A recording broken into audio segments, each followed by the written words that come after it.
Ben voilà, enfin on est rendu à la troisième et dernière partie du corrigé, mais surtout des explications des activités 3.2. Nous sommes donc à la page 76. Et on va commencer avec une question qui est une des favoris du ministère de l'Éducation. Pourquoi? Parce que c'est une question facile, mais complexe. Facile parce qu'il n'y a rien de très, très difficile là-dedans. On veut juste compter les atomes et balancer l'équation. Complexe, ben, parce qu'il y a un élément de lecture impliqué là-dedans en plus là, pour retenir qu'est-ce qu'un réactif, qu'est-ce qu'un produit, de quel côté on les place. Mais oui. Il faut écrire l'équation chimique balancée de chacune des réactions suivantes, mais on ne nous présente pas l'équation squelette. Il faut donc l'écrire nous-mêmes. On va donc se servir de nos petites stratégies en lecture là, pour comprendre lesquelles de ces molécules sont des produits et des réactifs. Alors, d'après le sens de la phrase, on va lire tout ça et comprendre ensuite. La réaction entre le nitrate d'argent, AgNO3, et le chlorure de sodium, NaCl, produit du chlorure d'argent, AgCl, et du nitrate de sodium, NaNO3. Qu'est-ce qui est à gauche chez les réactifs? Qu'est-ce qui est à droite chez les produits? Bien, les mots utilisés sont des bons indices là-dedans. Si on nous dit qu'on parle d'une réaction, une réaction entre le nitrate d'argent et le chlorure de sodium, ça implique que ces deux petits bébés-là, ce sont des réactifs. On les trouve au début de la réaction parce qu'ils vont réagir ensemble, une réaction entre ces deux-là. Pour confirmer tout ça, on a le verbe produire ici. La réaction produit, donc elle va produire du chlorure d'argent et du nitrate de sodium. C'est donc dire qu'avec ce terme-là, on comprend que AgCl est un produit et NaNO3 aussi. Ça nous permet au moins d'écrire le squelette de la réaction. AgNO3 plus NaCl. Tu remarques, je laisse un petit espace pour avoir juste assez de place pour inscrire le futur coefficient. AgNO3 plus NaCl produit AgCl. Et encore une fois, s'il vous plaît, les maisons d'édition, faites des lignes plus grandes, plus d'espace, plus NaNO3. Je veux dire, comment tu veux écrire 4 formules chimiques là-dessus? Je vais te le montrer comment, là, mais tu vas remarquer que ça peut être très petit. Plus NaNO3. Alors, on doit maintenant s'assurer que l'équation, elle est balancée, qu'il y a autant d'éléments de chaque côté. Voyons ça. On sépare et on compte la quantité d'argent chez les réactifs. Pourquoi l'argent? Ben, parce que je commence de gauche à droite. Là. Chaque élément est présent dans une seule molécule. Ça va bien comme ça. Ag, il y en a un. Ag, il y en a un. Ensuite, le N, il y en a un atome d'azote ici. Il ne faut pas confondre avec le sodium. Un atome d'azote chez les réactifs et un seul atome d'azote chez les produits. Tout va bien. 3 fois l'atome d'oxygène chez les réactifs et 3 fois chez les produits. Une fois le sodium, une fois le sodium, une fois le chlore, une fois le chlore. Ben voyons, un seul exemplaire de chacune des molécules est suffisant pour balancer l'équation. Ça veut dire que les coefficients sont 1, 1, 1 et 1. Dans ce cas-là, on n'en écrit aucun. On sous-entend que le 1 est présent. Regardons pour le deuxième. Je vais écrire tout petit maintenant pour satisfaire la longueur de ligne. La réaction de l'aluminium et du dichlorure de cuivre produit le trichlorure d'aluminium et du cuivre. Alors, c'est une façon de purifier les sels de cuivre. D'après le sens de ce qui est écrit, encore une fois, on parle du verbe produire ici, donc ça va produire, flèche à droite, le trichlorure d'aluminium et le cuivre. Et on parle d'une réaction de l'aluminium avec le dichlorure de cuivre. Ça veut dire que Al et CuCl2, coucou, sont des réactifs. Al, on va écrire tout petit, tout petit, tout petit. Al plus CuCl2, CuCl2 produit AlCl3, AlCl3 et du cuivre. Tu vois, même là, je ne rentre pas sur la ligne. Il va falloir que je fasse encore plus petit au prochain. Est-ce que les quantités sont égales de chaque côté? Un aluminium, un aluminium. Un cuivre, un cuivre. Ben là, c'est facile. Deux chlores, trois chlores. Ah, c'est plus pareil. Donc, on a une inégalité. Deux chlores à gauche, trois chlores à droite. Il en manque à gauche, donc je vais changer le coefficient. Je vais augmenter la quantité de CuCl2 pour avoir autant de chlore que de l'autre côté. Et là, rapidement, je me rends compte que j'ai ici du chlore qui vient en paquet de 2 et là en paquet de 3. Alors, pour sauver du temps, je vais trouver le plus petit multiple commun. Un multiple commun à 2 et 3, c'est 6. Alors, comment je fais pour avoir 6 chlores de chaque côté? On va mettre 3 paquets, 3 molécules de CuCl2 de ce côté et 2 molécules de AlCl3 de ce côté-là. On aura donc un ratio de 3 pour 2 pour avoir la même quantité de chlore. Et là, on recompte, parce que, ben oui, en mettant un 3 ici, je modifie la quantité de cuivre. Un aluminium, deux aluminiums. Il faut plus d'aluminium à gauche. Je peux facilement mettre le coefficient 2 en avant ici. L'aluminium, ça va. Le cuivre, j'en ai 3 de ce côté, et il n'y en a qu'un seul. Alors, il faudrait 3 atomes de cuivre produits à la fin. S'il y en a 3 qui rentrent, il faut qu'il y en ait 3 qui sortent. Et le chlore, ben, ça va avec 2 fois 3, ça fait 6, et 3 fois 2, ça fait 6. Alors voilà l'équation balancée, 2, 3, 2, 3. On va essayer de les faire encore plus petits pour le prochain. La neutralisation. On parle d'une réaction de neutralisation de l'hydroxyde de potassium par l'acide phosphorique, produit du phosphate de potassium et de l'eau. OK? Alors, on parle d'une neutralisation, donc à gauche de la flèche, il me faut une base et un acide, ou un acide et une base. C'est encore plutôt clair ici. On va nous présenter les réactifs en premier, d'après le sens, et on produit à droite de la flèche du phosphate de potassium et de l'eau. Donc, ça nous permet d'écrire le squelette de l'équation KOH plus H3PO4. KO. Il faut que je fasse plus petit encore. Est-ce que je peux? Je parle d'un défi. KOH plus H3PO4. Je mets beaucoup de temps à écrire un symbole. H3PO4. Vous savez, le risque à écrire ces petits, c'est de ne plus être capable de lire les coefficients qu'on a écrits. Pas les coefficients, mais les indices. Va produire phosphate de potassium K3PO4. K3PO4. T'es sérieux, là? J'ai plus de place. Et de l'eau. Plus de l'eau. Bon, ben, de l'eau H2O. Pathétique. Les quantités, maintenant. Ben, il y a combien de chaque élément entre chez les réactifs et puis chez les produits? Au total des réactifs, le potassium K, il y en a 1. Et le potassium K, il y en a 3. Donc, je vais devoir tripler la quantité de KOH. 3 fois. Oxygène, je ne vais pas le faire tout de suite, parce qu'il y en a dans toutes les molécules, ça rend ça complexe. Je vais regarder s'il y a un autre élément simple qui se trouve une seule fois. K est fait. PO4. P est là une fois, P est là une fois, ça va très bien aussi. On va travailler maintenant donc avec l'hydrogène. On va regarder la quantité d'hydrogène, parce que je peux facilement ajuster la quantité d'H2O pour augmenter la quantité de H. 3 fois H, ça fait 3. Plus H3 ici, ça fait qu'au total, on a 3 atomes d'hydrogène, plus 3 atomes d'hydrogène, ça fait 6. Il m'en faut 6. Donc, on place le coefficient 3.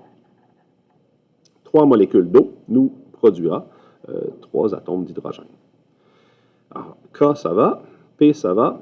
H, ça va. On regarde les O maintenant. 3 fois O, ça fait 3.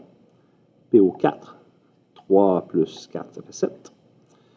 PO4, ça fait 4. Et 3 fois le O, ça fait 3. Donc 3 et 4, ça fait 7. 7 de chaque côté. Alors voilà, l'équation est balancée avec 3, 1, 1, 3. Lettre D maintenant. La réaction du fer sur l'eau produit du tétraoxyde de trifère et du dihydrogène.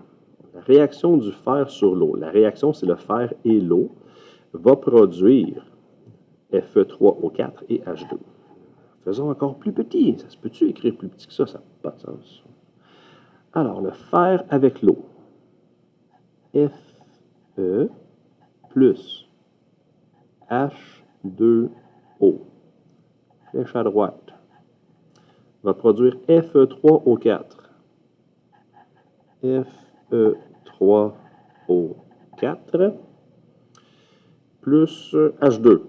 Au moins, les molécules sont plus petites à écrire ici. H2. C'est la première qui rentre sur la ligne. Balançons cette équation si nécessaire. Combien il y a de fer de chaque côté? Chez les réactifs, un seul. Chez les produits, il y en a 3. Donc, on va placer le coefficient 3. Combien il y a d'hydrogène? Chez les réactifs, 2. Chez les produits, 2. Donc, tout va bien là-dessus.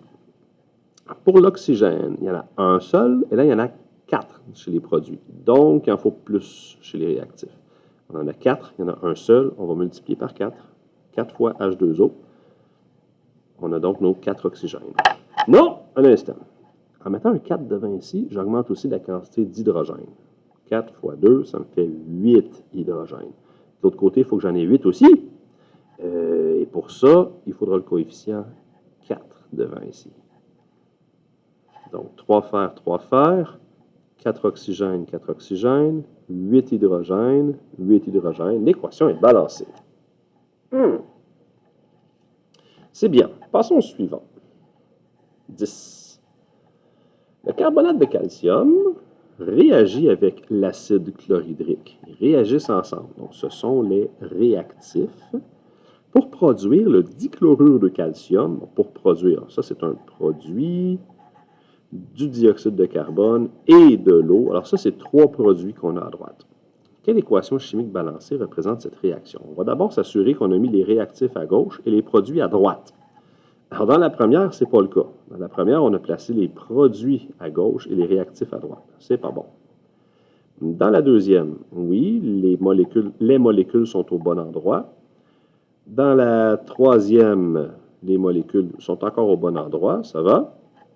Dans la quatrième, on a inversé. CaCl2 devrait être un produit, puis là, ils l'ont mis du côté des réactifs. Donc ça, c'est pas bon. Laquelle est une équation qui est balancée? Je vois qu'il y a un coefficient qui a été placé ici. Il n'y en a pas là. Est-ce que ça a une importance? Je pense que oui. Hein?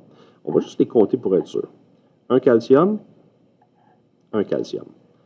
Un carbone, 3 oxygènes, 1, 2, 3 oxygènes, 2 H, 2 hydrogènes, 2 hydrogènes, et 2 chlore, 2 chlore. Cette équation est bien écrite. Elle est balancée, équilibrée, et elle est écrite dans le bon sens. Tandis que l'autre ici, bien, au niveau des hydrogènes et des chlores, on n'a pas les mêmes quantités. Suivant, pour le 11, ça va plus vite que la page précédente. Hein? Indiquez les coefficients qui permettent de balancer l'équation suivante. Entourez la bonne réponse, sachant que les coefficients sont indiqués de la gauche vers la droite. Autrement dit, si on choisit A, ça veut dire qu'on va avoir 3 fois KNO3, 2 fois le carbone, 2 fois le K2CO3, 5 fois le N2 et 4 fois le CO2. Il y a 2 façons de faire ici. On peut essayer chacune des combinaisons devant puis compter les atomes, ou on peut nous-mêmes balancer cette équation et ensuite choisir parmi les options présentées. Moi, je vais y aller avec cette deuxième. Ça risque d'être moins long. Surtout si la bonne réponse est D, là, on va chercher longtemps. Alors, il y a combien de K de chaque côté? 1 potassium, 2 potassium. Donc, je vais vouloir placer le coefficient 2 ici. 2 potassium, 2 potassium. Il y a combien d'azote? N. 2 fois N. N fois 2. C'est parfait. Il y a la bonne quantité d'azote. L'oxygène. 2 fois 3, ça fait 6. 1, 2, 3, 4, 5. On n'a pas la même quantité d'oxygène des deux côtés. Et côté carbone, ben, c'est pas pareil non plus. Hein? Carbone ici, carbone là. Il y en a un, ça va. Ça va pour le carbone. Non, il y en a un autre ici. 1, 2. Alors qu'ici, il y en a un seul. C'est sûr que là, ça va prendre peut-être un 2. Mais là, c'est pas parfait encore. Parce que notre quantité d'oxygène n'est pas balancée. Il manque de l'oxygène à gauche. Je vais donc changer le 2 que j'ai mis là pour un 3. Ben oui, on va essayer. 3. Si on utilise le 3, on a 3K. Puis là, je vais avoir 3K. Je ne peux pas avoir 3K. Le plus petit multiple commun, ça va être 6. Donc, je vais placer 3 fois cette molécule-ci, comme ça. Ça marche-tu, ça? 3 fois ça? Ah non, je pourrais l'avoir 4 fois. Le plus petit multiple commun, c'est pas ça, c'est pas 3, c'est 6. C'est pas 6, c'est 4. Je vais mettre un 2. 2 fois 2, 4. Et ici, on va inscrire un 4. 4. 4K, 4K. 4N, pour avoir 4N, je vais placer un 2. L'oxygène, il y en a 12. 2 fois 3, ça fait 6. 7, 8. Il manque d'oxygène à droite. J'ai 12 oxygènes à gauche. Là, j'en ai 6, parce que 2 fois 3, ça fait 6. Et avec les deux qui sont là, 6 plus 2, ça fait 8. Je vais augmenter la quantité de CO2, tiens, pour me rendre à 12 oxygènes. Donc, 6, 7, 8, il me manque 9, 10, 11, 12. Il me manque 2 autres molécules. Je vais donc placer 3 fois du CO2. C'est sûr qu'en mettant 3 fois CO2, ça augmente ma quantité de carbone. Je vais changer celle-ci à gauche, puis je vais compter mes carbones. 2 fois le carbone, ça fait 2. 3 fois le CO2. Alors, j'ai 3 carbones de plus. 2 plus 3, ça fait 5. J'en veux 5. Je vais placer un 5 ici. Je recompte. 4K, 4K. 4N, 2 fois 2, 4N. 12O, 4 fois 3, 12 oxygènes. 2 fois 3, 6. 3 fois 2, 6. 6, 6, ça fait 12. 5C, 1, 2, 3, 4, 5. La combinaison est donc 4, 5, 2, 2, 3. 4, 5, 2, 2, 3, tu vois, c'était justement la dernière. Fait que j'ai bien fait de la balancer moi-même. Sinon, il aurait fallu que je commence en écrivant tous ces coefficients, que je compte les atomes. Ça ne fonctionne pas. Je recommence avec ceux-là. Tu vois, la meilleure façon, c'est encore de le trouver nous-mêmes. Question 12. Ben, question 12, c'est un pas pire défi, ça. Oui, ils sont pas mal plus compliqués à balancer parce que tu vas retrouver de l'oxygène un peu partout. Ici, tu as beaucoup de molécules, mais la base est la même. Le principe reste le même. Il va falloir simplement que tu ailles un à la fois, un élément chimique à la fois. Ouais. Alors, on commence ça. Il y a même une parenthèse ici là, avec une grande quantité de molécules. Mais ça ne veut pas dire que c'est impossible à faire. Ça veut juste dire qu'on va avoir peut-être des plus grands nombres pour le balancement de l'équation. Est-ce que j'ai encore des feuilles brouillons? J'aurais besoin de feuilles blanches pour préparer ça. Est-ce que je peux trouver ça ici? Ouais. Petite feuille blanche. Alors, on a une réaction entre le Pb, C6H5 4 fois, le dioxygène, le Pb va produire du PbO, H2O et CO2. Je vais écrire ça sur mon brouillon. Une certaine quantité de Pb, C6H5, je vous dis cela, un défi, ça. Difficile. Plus une certaine quantité de O2 va produire, c'était quoi donc? PbO, H2O, CO2. PbO, de l'eau et du gaz carbonique, CO2. Comme ça. OK, on essaye ça. Qu'est-ce que ça va donner? Je te dis, c'est un bon défi, cette affaire-là. Bon. Un plomb. Yes, pareil. Je ne vais pas faire l'oxygène tout de suite parce qu'il y en a beaucoup à droite. Ça serait complexe à le balancer. Je vais y aller avec les autres. Le carbone. 6, mais fois 4. Parce que le 4 qui est ici s'applique à toute la parenthèse. Tout ce qu'il y a dans la parenthèse est présent 4 fois. Donc, 6 fois 4, 24 carbone. Je veux 24 carbone de l'autre côté. Donc, je faut 24 fois CO2. Je vais faire quelque chose de semblable avec l'hydrogène. 4 fois 5, ça fait 20. Alors, je veux 20 hydrogènes. Il me faut 20 hydrogènes. Je vais placer un 10 ici, comme ça. Ouais. Ensuite, plomb, ça va. Carbone, ça va. Hydrogène, ça va. On va compter l'oxygène. Il y en a seulement 2. Ça ne fonctionne pas. Et là, il y en a 24 fois 2. Ça fait 24 fois 2, ça fait 48 oxygènes. Plus 10, on est à 58 oxygènes. 59 oxygènes. Et de l'autre côté, l'oxygène vient en paquet de 2. J'ai 59 oxygènes. 59 fois O. Et ici, j'en ai 2. 2 fois O. Quel coefficient je dois mettre en avant pour avoir 59 oxygènes? Si j'en mets 30, ça va faire 30 fois 2, ça fait 60. OK, c'est trop. Si je mets 29, excuse-moi. 29. 29 fois 2, ça fait 58. C'est pas assez. Fait que c'est pas 30, c'est pas 29. Il faudrait que je sois entre les deux. Là, on va faire quelque chose qu'on vous dit qu'on n'est pas supposé faire. Mais dans le cas des défis, on n'a pas le choix. On va imaginer donc qu'il me faudrait 29 molécules et demi. Avec 29 molécules et demi, j'aurais 59 oxygènes. Ça fonctionne. 29 et demi fois 2, ça fait 59. Là, mon équation serait parfaite. Mais il est interdit d'utiliser des fractions. Il faut des nombres entiers. Qu'est-ce qu'on fait quand on veut des nombres entiers? On multiplie tout le monde par 2. Ben oui. On multiplie tous les coefficients qu'on a préétablis par 2.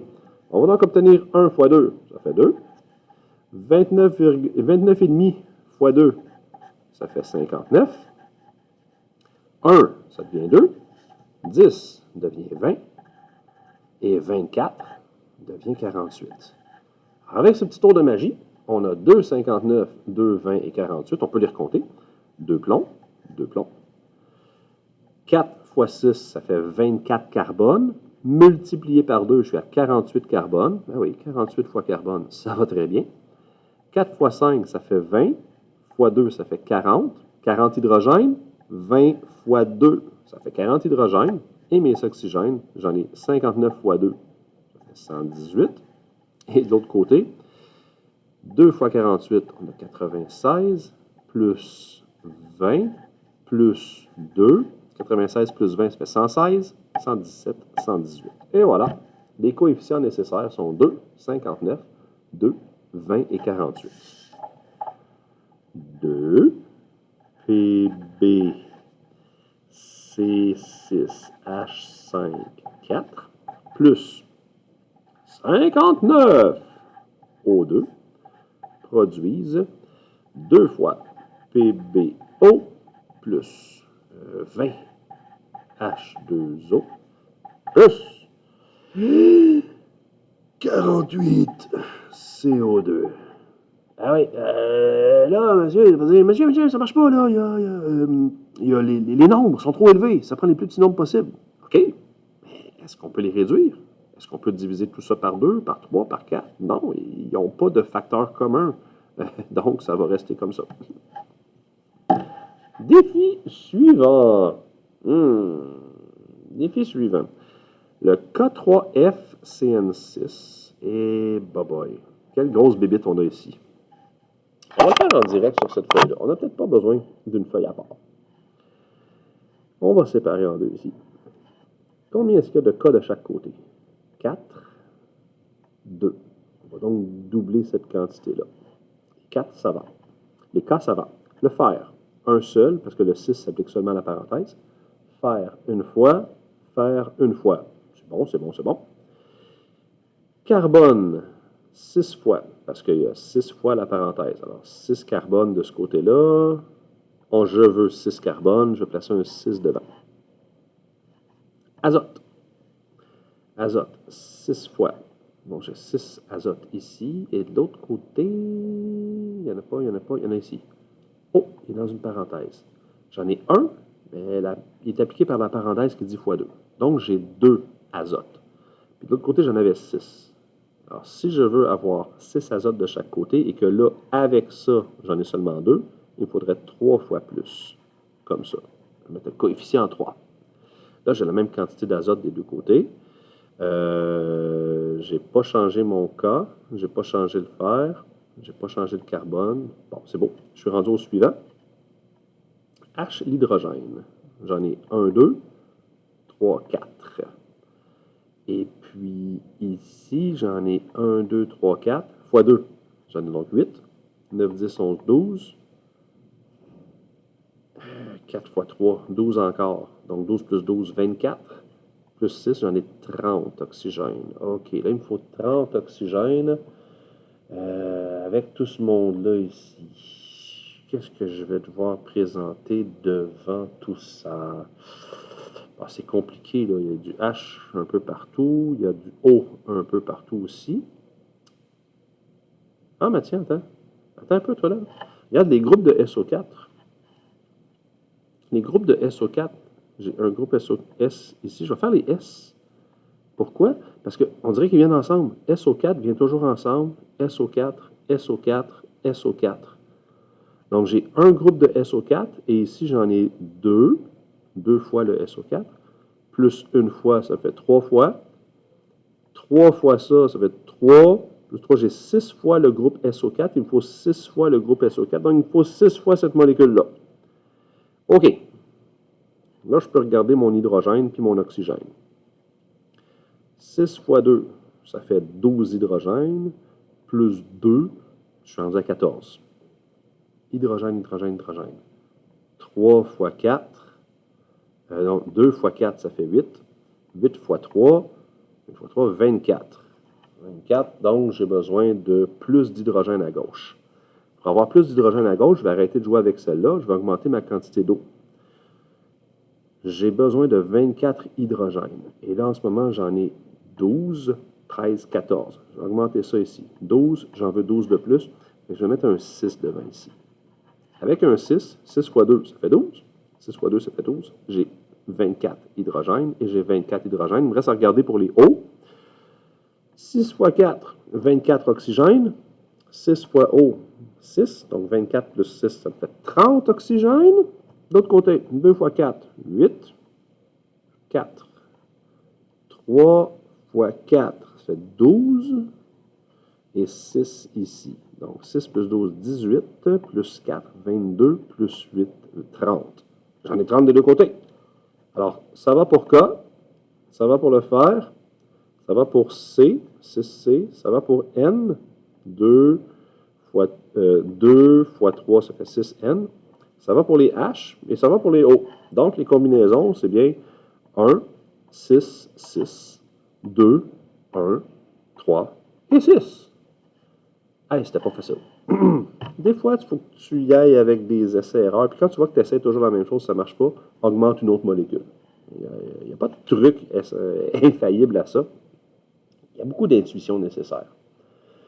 Essayons le dernier défi.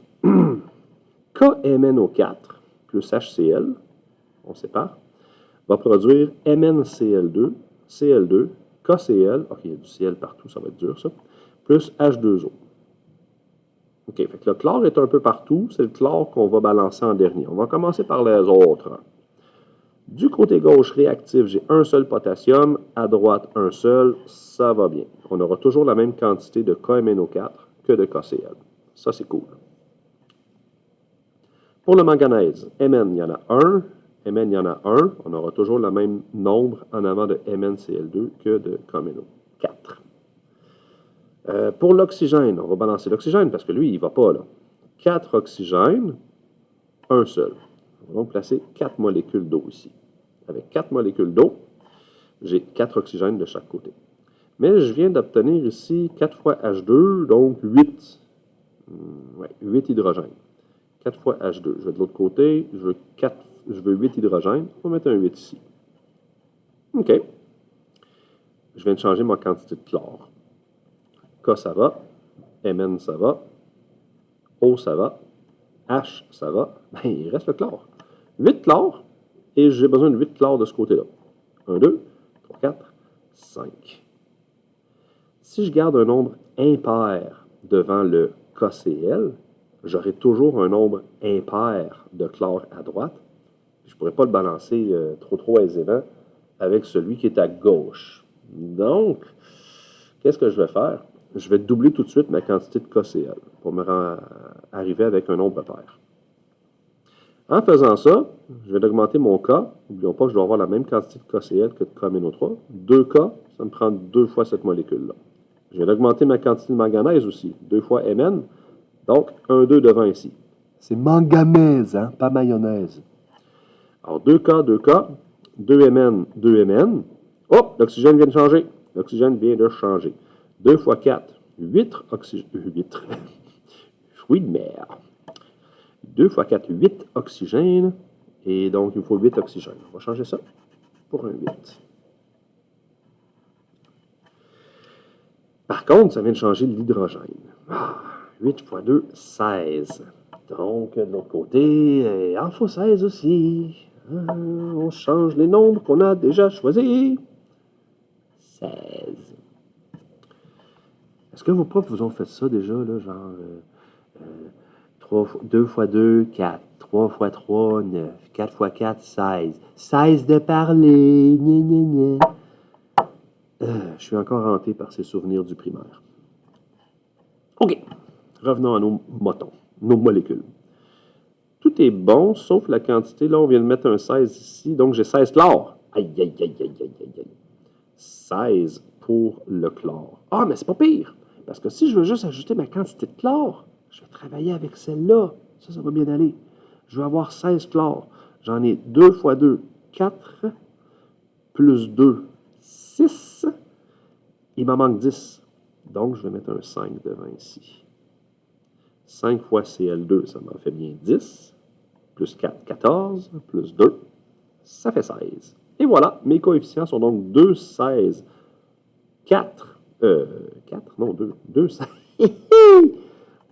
2, 16, 2, 5, 2, 8. Voilà. Piou! Aimez-vous ça faire des défis? Écoute, ça fait travailler le cerveau. Moi, je transpire dans l'intérieur du crâne. Là. Faudrait que j'aille me moucher. 13e. Laquelle des équations chimiques suivantes est correctement balancée? C'est la dernière, enfin. Ouais, victoire! Jazz hands. La dernière. Laquelle des équations chimiques est correctement balancée? On a juste à les compter. Yeah! 2Na, 2 fois Na. 1O plus 2O, ça fait 3O. 2O, c'est pas correct. Elle n'est pas correctement balancée. 1Ca, 1Ca. Pourquoi tu as commencé avec lui? Je ne sais pas. 1Ca, 1Ca. 2 fois Cl, 2 fois Cl. 2 fois H, 2 fois 2, 4 fois H. Attends, il y en a 2 aussi. 2 fois 2, 2, plus les 2 qui sont là, ça fait 4H. 2 fois 2, 4H. Yeah! 2 fois O et 2 fois O. Ben, celle-là, elle est correctement balancée. C'est laquelle? Il devrait en avoir juste une. Vérifions les autres, au cas où on serait trompé. Non, c'est toutes des chiffres pairs. Il aurait dû la diviser par 2. Fait qu'elle n'est pas correctement balancée. Là. On aurait dû le réduire à 2, 3, 2, 5. Diviser ça par 2. Et le dernier, 2B, 2B, 3H, 3H2. Ben non, c'est pas pareil, ça fait 6. Ça ne fonctionne pas. Eh oui, c'était vraiment B qui était la seule correctement balancée. Drop de crayon. Ouh! On a fini la section 3.2. Non, on n'a pas fini. Parce que qu'est-ce qu'on fait après? On s'en va sur Google et on cherche réaction solitaire. On s'inscrit ou on ne s'inscrit pas. C'est à ton choix. Si tu ne t'inscris pas, ben, tu n'as pas l'option de reprendre les parties que tu sauvegardes. On va jouer à un petit jeu vidéo où est-ce que tu dois nourrir un personnage en lui permettant d'ouvrir des boîtes sur une île déserte. Mais pour ouvrir les boîtes, il faut trouver des combinaisons d'un cadenas. Et les combinaisons du cadenas sont les coefficients à placer devant différentes équations chimiques. C'est un excellent petit jeu d'entraînement pour ton cerveau à balancer des équations. Alors, si on n'a pas aimé faire ce devoir-là sur papier, on va essayer réaction solitaire. Écoute, c'est rare un jeu vidéo pour t'apprendre les sciences. Un beau petit quelque chose. C'est rien à installer sur ton ordinateur. C'est une page web. C'est fait par AlloProf. Alors, c'est quand même de la bonne qualité. On s'essaye là-dessus. Puis si on a des problèmes, on vient se voir à l'école directement. Bonne chance tout le monde!